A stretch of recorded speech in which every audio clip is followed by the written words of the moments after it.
교재 90페이지를 제가 읽겠습니다. 10장에서는 하나님과 새로운 언약을 맺고자 다짐하는 사람들의 명단이 기록되어 있습니다. 그 언약의 내용은 하나님께서 모세를 통해 말씀하신 것처럼 이방인들과 결혼하지 않고 안식일을 거룩히 지키고 또한 안식년을 지키고 성전세를 내며 제단에 쓰일 물건을 공급하고 첫 열매와 11조를 드리겠다는 것입니다.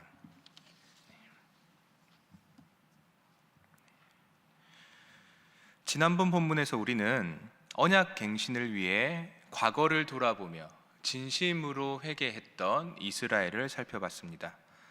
느헤미야 9장 38절에서 10장 1절을 한번 다 같이 읽어보겠습니다.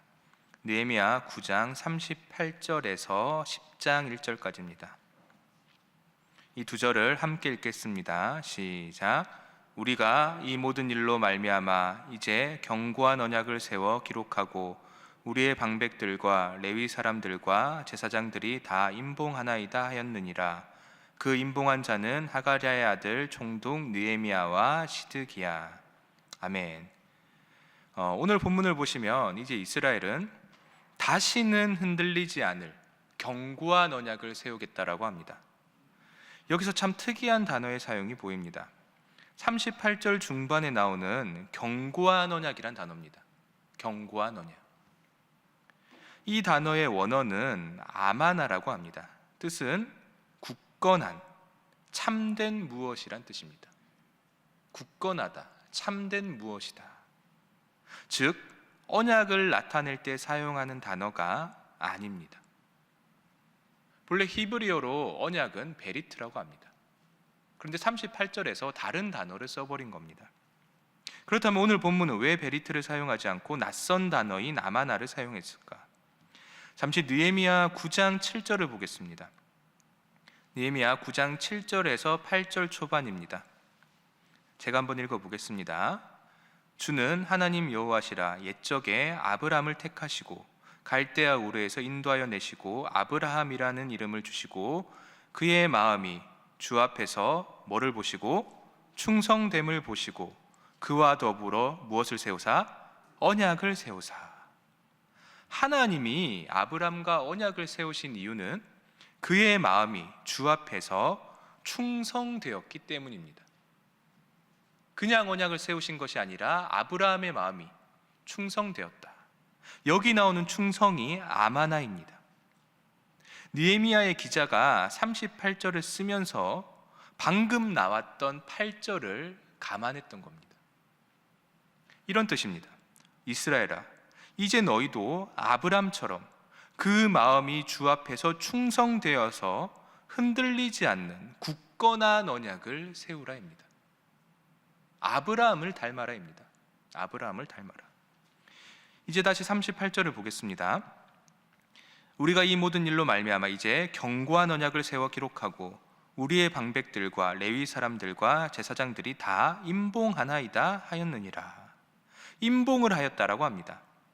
내 신분을 드러내는 인장을 찍은 겁니다. 요즘으로 치면 도장을 찍은 겁니다. 내 이름이 파인 도장을 찍었다. 우리도 종종 계약서에 도장을 찍습니다. 도장을 찍는다는 것은 내가 그 내용에 동의를 하고 그 계약 내용대로 성실하게 이행할 것을 약속한다는 뜻입니다. 그래서 도장을 찍을 때 우리는 굉장히 신중해집니다. 왜? 잘못되면 법적 책임을 물어야 하니까. 예를 들어 부동산에서 우리가 도장을 찍을 때 어떻게 합니까? 굉장히 조심하죠. 계약 내용도 살펴보고 금액도 보고. 왜냐하면 잘못되면 도장을 찍는 그 순간 나는 법적 책임을 물어야 하기 때문입니다. 아마 오늘 본문의 이스라엘도 마찬가지였을 겁니다. 그냥 찍은 게 아니라 굉장한 각오를 가지고 인장을 찍었던 겁니다. 그리고 1절부터 보시면 임봉을 한 사람들의 목록이 쭉 나오는데요, 여기 참 재밌는 장치가 있습니다. 38절을 보시면 임봉을 한 무리들의 순서가 어떻게 됩니까? 어떠한 무리들이 임봉을 하였다라고 하는데 순서가 어떻게 됩니까? 방백들과 레위 사람들과 제사장들이라고 합니다. 그리고 1절부터 27절까지 쭉 실제로 임봉을 한 사람들이 나오는데요. 순서가 어떻게 될까요? 총독 느헤미야와 시드기야가 가장 먼저 나옵니다. 그리고 8절을 보십시오. 이는 제사장들이요라고 하죠. 제사장 무리가 나옵니다. 그리고 9절을 보시면 또 레위 사람이라고 하죠. 레위 사람이라고 합니다. 그리고 14절을 보시면 백성의 우두머리, 즉 방백들이 나옵니다. 정리를 하면 38절의 순서가 어떻게 됩니까? 방백, 레위 사람, 제사장입니다. 그리고 1절부터는 어떻게 됩니까? 느헤미야와 시드기야가 먼저 나오고 그 후 38절에 역순으로 나옵니다. 제사장, 레위 사람, 방백 이렇게 됩니다. 즉 오늘 본문을 전체적으로 보면 양 끝에 방백이 감싸고 있고 그 안쪽으로 레위 사람들이 감싸고 있고 또 그 안쪽으로 제사장들이 감싸고 있고 가장 중간에는 뭐가 있는 겁니까? 총독인 느헤미야와 시드기야가 있습니다. 이스라엘 사람들이 즐겨 쓰는 문학 양식입니다. 양쪽으로 대비를 시키고 가장 중요한 것을 가운데에 넣는 방식입니다. 이 규칙에 따르면 오늘 임봉을 하는 사람들 중 가장 큰 책임을 져야 하고 가장 중요한 사람이 누구입니까? 총독 느헤미야와 시드기야입니다. 가장 높은 자리에 있는 자가 가장 많은 책임을 져야 한다는 것을 은연중에 드러내고 있습니다. 높은 자리에 있는 자는 그만큼 가장 큰 책임이 있는 겁니다. 그리고 또 우리가 주의해야 할 것이 있습니다. 38절은 인장을 찍은 사람들을 무리로 표현을 합니다. 방백들이고 레위 사람들이고 제사장들이다. 무리로 표현을 합니다. 이 무리들이 인장을 찍었다. 그런데 느헤미야 10장에서 굳이 이들이 누군지 한 명 한 명 이름을 씁니다. 사실 그렇게 필요한 부분은 아닙니다. 왜냐하면 그들이 누군지 아니까. 그런데 느헤미야 10장은 왜 이렇게 이름을 쓸까요? 공동체라는 이름 뒤에 숨지 말라는 뜻입니다. 우리는 종종 듣습니다. 교회는 봉사해야 한다. 그리스도인이면 겸손해야 한다. 그리스도인은 양보해야 한다. 그때 우리가 어떤 생각을 합니까? 우리나라의 그리스도인이 몇 명인데 누군가 하겠지. 내 이야기로 듣지 않습니다. 하지만 여러분, 나도 그리스도인입니다. 무리 뒤에 숨어서는 안 되는 겁니다. 여기서 첫 번째 기도 제목입니다. 무리 속에 숨지 말게 하소서입니다. 무리 속에 숨지 말게 하소서입니다. 이렇게 인장을 찍은 사람들의 명단이 나오고 28절부터 39절까지 여러 가지 율법들이 나옵니다. 숫자를 세어보면 총 7가지의 율법이 나옵니다. 한번 간단히만 살펴보겠습니다. 가장 먼저 나오는 율법은 이방인과의 결혼 금지입니다. 28절부터 30절까지 나오는 말씀입니다. 본래 이스라엘은 율법상 이방인과의 혼인이 합법입니다. 불법이 아닙니다. 합법입니다. 실제로 우리가 아는 많은 성경의 인물들이 이방인과 결혼을 합니다. 심지어 룻기에 나오는 룻은 이방 여인입니다. 그런데 왜 느헤미야는 이방인과의 결혼을 금지시킬까? 이것과 관련해서 근본이 되는 말씀이 있습니다. 출애굽기에 나오는 말씀인데요. 제가 한번 읽어보겠습니다. 너는 스스로 삼가 내가 들어가는 땅의 주민과 언약을 세우지 말라. 그것이 너희에게 올무가 될까 하노라. 또 내가 그들의 딸들을 내 아들들의 아내로 삼음으로 그들의 딸들이 그들의 신들을 음란하게 섬기며 내 아들에게 그들의 신들을 음란하게 섬기게 할까 함이니라. 아멘. 여러분, 하나님께서 가장 경계하셨던 것은 혼합입니다. 혼합. 이스라엘이 가나안 땅에 입성을 하고 토착 민족들과 구분되지 못하고 그들에게 섞여 들어가 그들의 신을 섬길까 걱정하셨던 겁니다. 이런 의미에서 상황에 따라 이방인과 결혼을 할 수도 있는 경우가 있고 결혼을 할 수 없는 경우도 있습니다. 핵심은 신앙입니다. 핵심은 하나님을 믿는 신앙이다. 그러니까 이방인 룻이 룻기의 주인공이 될 수 있는 겁니다. 하지만 오늘 본문 사항은 어떻습니까? 우리가 쭉 느헤미야를 읽어오고 있죠. 느헤미야의 상황이 어떻습니까? 이스라엘이 워낙 약하고 내부적 결속을 다져야 할 시기이기에 율법을 상황에 맞게 변형을 시키고 적용을 시켰던 겁니다. 자, 두 번째는 안식일에 관한 율법입니다. 31절을 보십시오. 31절을 제가 한번 읽어보겠습니다. 혹시 이 땅 백성이 안식일에 물품이나 온갖 곡물을 가져다가 팔려고 할지라도 우리가 안식일이나 성일에는 그들에게서 사지 않겠고 일곱째 해마다 땅을 쉬게 하고 모든 빚을 탕감하리라 하였고. 아멘. 31절 앞부분은 안식일에 관한 법입니다. 안식일에 이렇게 하라. 안식일에 관한 법이죠. 그리고 뒷부분을 보시면 갑자기 안식년과 관련된 부분이 나옵니다. 안식일과 안식년은 다른 법입니다. 별도의 법입니다. 별개의 법입니다. 정리를 하면 31절에는 율법의 통합이 나오고 있습니다. 두 개의 율법이 합쳐지는 겁니다. 그리고 다음 율법으로 성전 세금에 관한 율법이 나옵니다. 32절에서 33절의 말씀입니다. 제가 한번 읽어보겠습니다. 우리가 또 스스로 규례를 정하기를 해마다 각기 세겔의 3분의 1을 수납하여 하나님의 전을 위하여 쓰게 하되 곧 진설병과 항상 드리는 소제와 항상 드리는 번제와 안식일과 초하루와 정한 절기에 쓸 것과 성물과 이스라엘을 위하는 속죄제와 우리 하나님의 전의 모든 일을 위하여 쓰게 하였고. 아멘.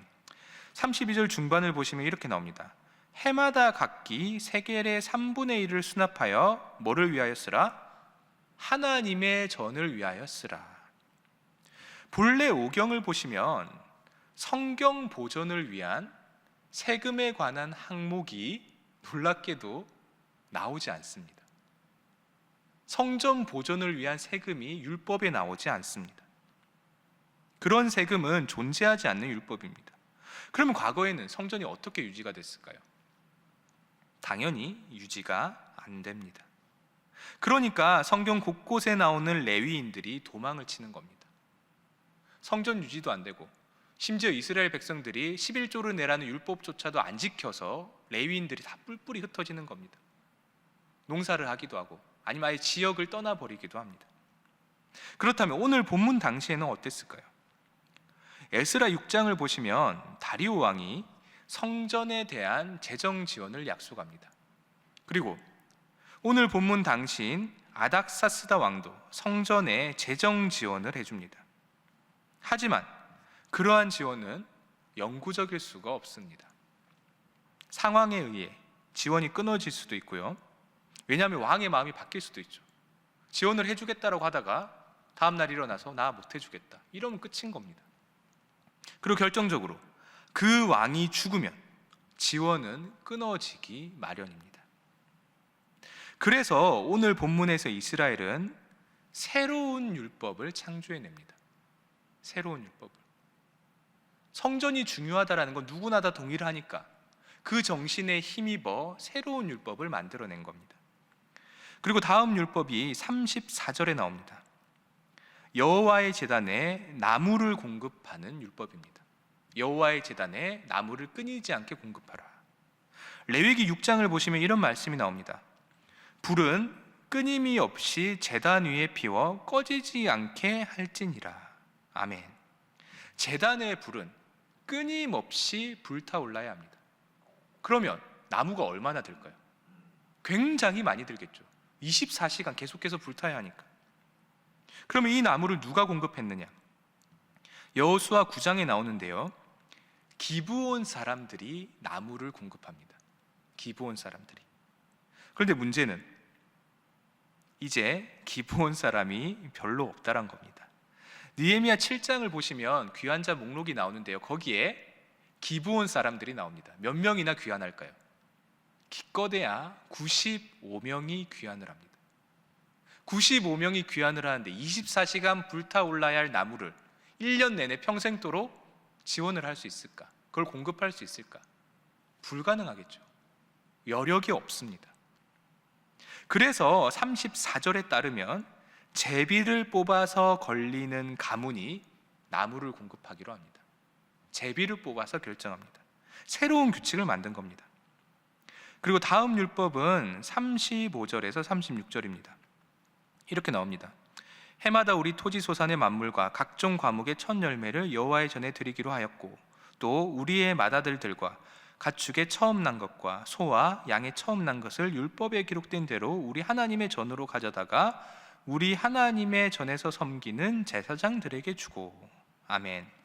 이 부분은 첫 열매들에 관한 법인데요, 과거에 있었던 율법과 비교하면 뭐가 다르냐 하면 조금 더 포괄적인 내용이 나옵니다.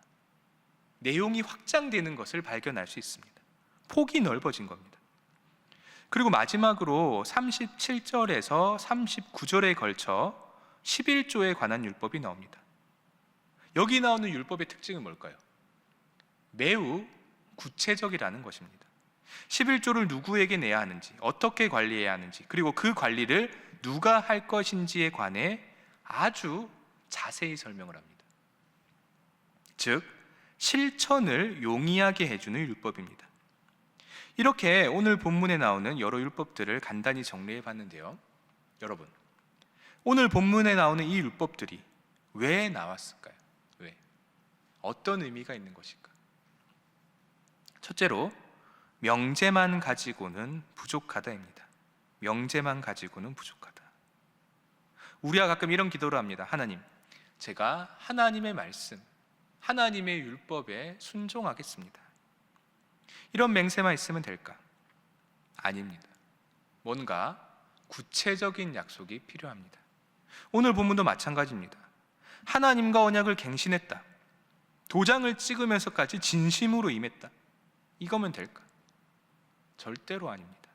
어떤 언약을 맺었는지 구체적으로 말해야 합니다. 즉, 언약을 맺었다라는 명제가 아니라 우리의 삶에서 구체화된 목록이 나와야 합니다. 오늘날의 우리도 마찬가지입니다. 내 삶에서 무엇을 할지 구체적으로 말할 수 있어야 합니다.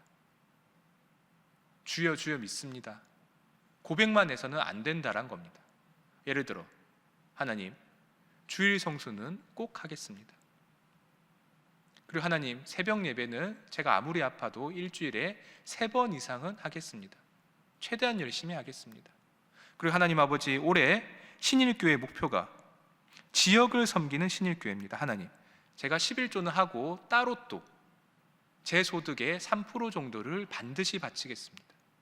이런 식의 구체적인 목록이 나와야 합니다. 둘째로, 오늘 본문은 율법이 글자 안에 갇혀 있으면 안 됨을 말하고 있습니다. 글자 안에 갇혀 있으면 안 된다. 오늘 본문에 나오는 율법들은 공통점이 있습니다. 그게 뭐냐?